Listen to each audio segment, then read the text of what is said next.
Hello बच्चों, आपका स्वागत है आपके अपने प्लेटफॉर्म वाइट बोर्ड पर। जैसा कि पिछली क्लास में आपने रेखा के बारे में पढ़ा होगा, जहां पर आपको रेखा खींचने के बारे में बताया गया होगा। आज हम उससे आगे पढ़ेंगे।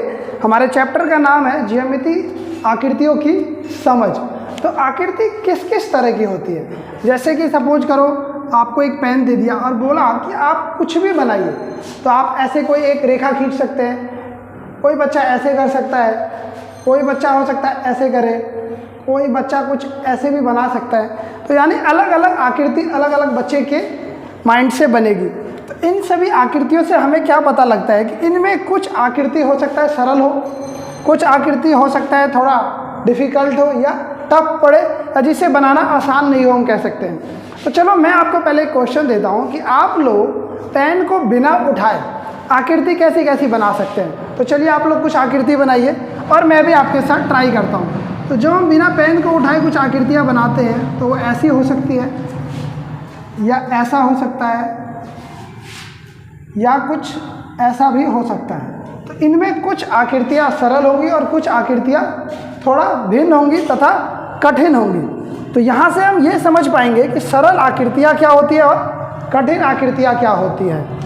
सरल आकृतियों में कुछ आकृतियाँ बंद होती है, जैसे कि आप ये एक आकृति देख रहे हैं, ये एक आकृति है जो कि बंद है, और जो बाकी आकृतियाँ हैं वो खुली हुई है। जैसे यहाँ पर कुछ जाने के लिए स्पेस है, ये खुली आकृति है, ये खुली आकृति है।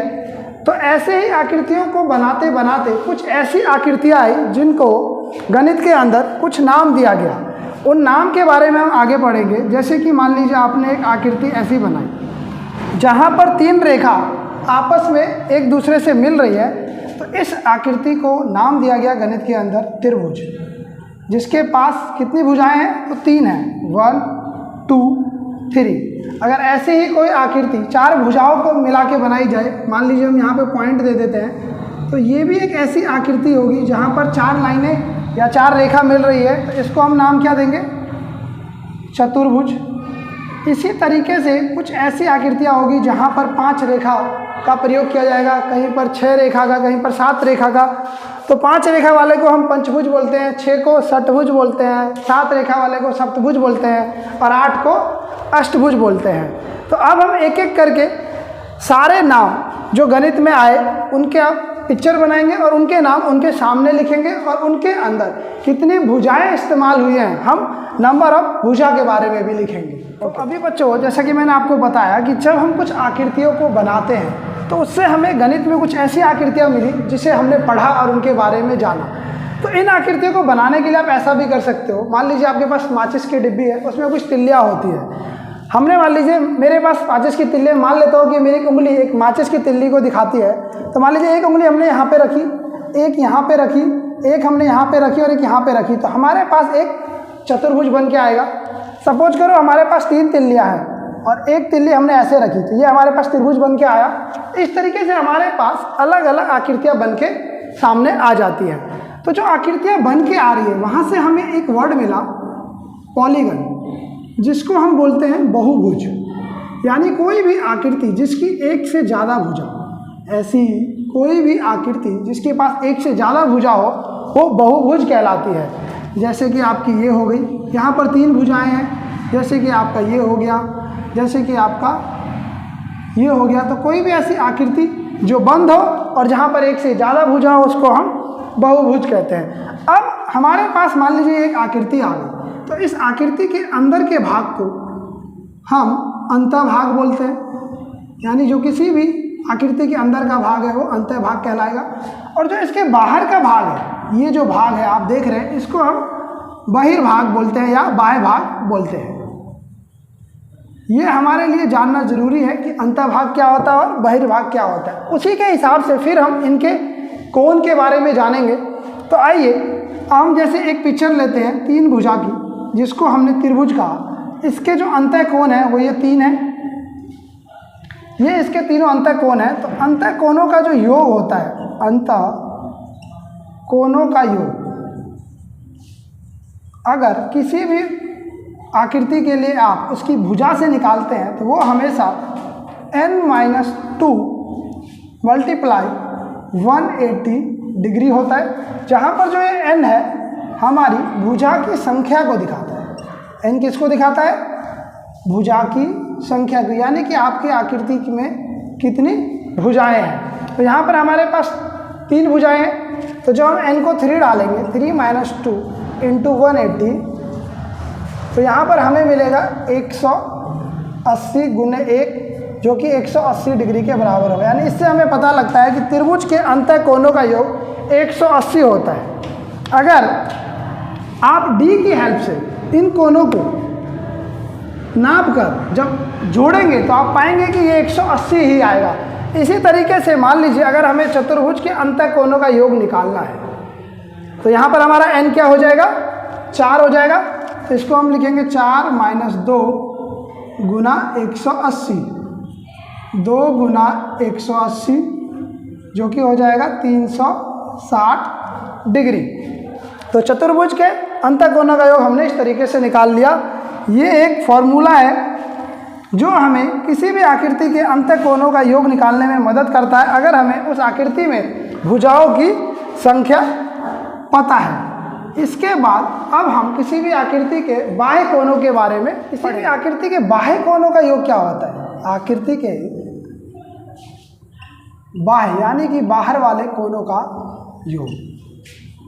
तो हम जानते हैं कि जब एक कोण अपने आप को कंप्लीट करता है तो वो 360 डिग्री का एंगल बनाता है, जो कि कुछ इस तरीके से होता है। सपोज कीजिए आपका कोई भी फिगर है, हम इस त्रिभुज को ही लेके चलते हैं। यहाँ पर ये 3 आपके अंतः कोण हो गए।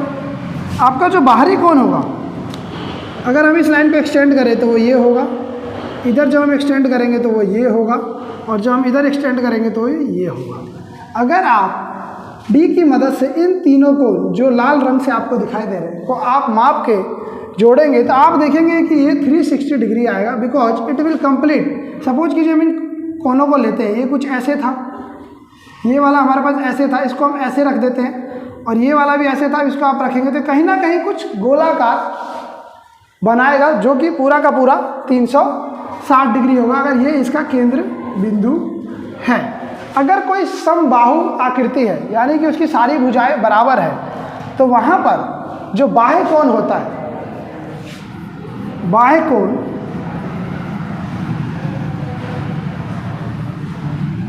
समबाहु आकृति में,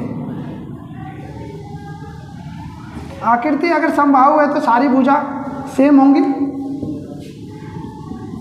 और कंप्लीट एंगल हम जानते हैं 360 डिग्री का होता है। तो 360 को जब हम n से भाग देंगे तो हमारे पास एक बाह्य कोण की वैल्यू आ जाएगी। अगर वहाँ पर जो n है हमारा नंबर ऑफ भुजा को दिखाता है। मान लीजिए कोई षटबाहु आकृति है, तो यानी वहाँ पे 6 भुजा होंगी, तो 360 को हम 6 से भाग देंगे और हमारे पास 60 डिग्री का एक बाह्य कोण आ जाएगा। इसके बाद हमने आकृतियों के बारे में समझा। अब हम समझते हैं कि किसी भी आकृति में, मान लीजिए ये एक आकृति है, इसमें शीर्ष क्या होता है। तो शीर्ष को अगर हम समझें तो जहाँ पर आके 2 रेखाएं मिल जाती हैं उसी को हम शीर्ष बोलते हैं। तो यहाँ पर जैसे कि शीर्ष ये है A B C, शीर्ष जहाँ पर 2 रेखाओं का मिलन होता है, यानी 2 रेखाएं जहाँ पर आके मिलती हैं उसी को शीर्ष बोलते हैं। 2 रेखाओं का मिलन होता है।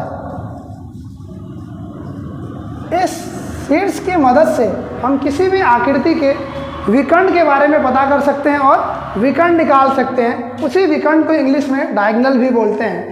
तो जैसे कि एक त्रिभुज है, इस त्रिभुज में हमारे पास 3 शीर्ष है, तो यहाँ पर क्या कोई विकर्ण बनेगा? नहीं, क्योंकि जब भी हम किसी शीर्ष को दूसरे शीर्ष से मिलाएंगे तो वो पहले से ही वो रेखा होगी जो कि उसमें इस्तेमाल की जा चुकी है। बट अगर हमारा फिगर 4 भुजाओं का है तो यहाँ पर हमारे पास 4 शीर्ष होंगे, और जो विकर्ण हमें मिलेंगे यहाँ पर वो 2 विकर्ण मिलेंगे जो हम एक शीर्ष को दूसरे शीर्ष से मिलाएंगे। इसी को हम विकर्ण बोलते हैं। तो आज की क्लास में हमने ज्यामितीय आकृतियों के बारे में जाना, उनको कैसे बनाते हैं, उनके अंतः कोणों का योग क्या होता है, उनके बाह्य कोणों का योग क्या है, हम किसी एक अंतःकोण को एक बाह्य कोण को कैसे निकाल सकते हैं, और हम किसी भी आकृति में कितने विकर्ण खींच सकते हैं, ये भी हमने समझा। इसके अलावा अगर आपको कोई क्वेश्चन, क्वेरी और डाउट है तो आप कमेंट सेक्शन में हमें कमेंट कर सकते हैं, और हमें ये जानकर बहुत खुशी होगी अगर आपसे हमें कोई कमेंट मिला। Thank you.